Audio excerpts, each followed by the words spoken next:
Баяғыда біреу той жасап, тойға көп кісі жиналыпты. Қожа да келіпті. Қожа Насырдың үстіндегі киімі жаман екен.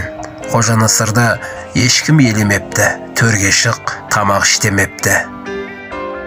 Қожа үйден шығып кетеді де, үйіне барып тәуір киімдерін киіп қайта келеді.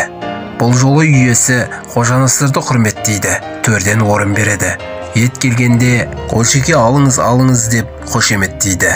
Қожа етті жемей, табаққа шапанның жеңін алып, «Ше шапаным, ше» деп отыра береді.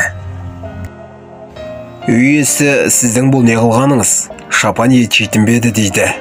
Сонда қожа «Сен кісіне сыйламайды екенсің, киімді сыйлайды екенсің. Сондықтан шапаныма жегізіп отырғаным» деп жауап береді. Иә, мансабыңа, атақ-даңқыңа, киген киіміңе, мінген көлігіңе, сәулім сарайыңа қарап, құның белгіленетін заманда өмір сүрудеміз. Қожекеңнің әңгімесін әншейін сөзімнің бастамасы ретінде келтіріп отырмын. Негізгі айтар әңгімем алда.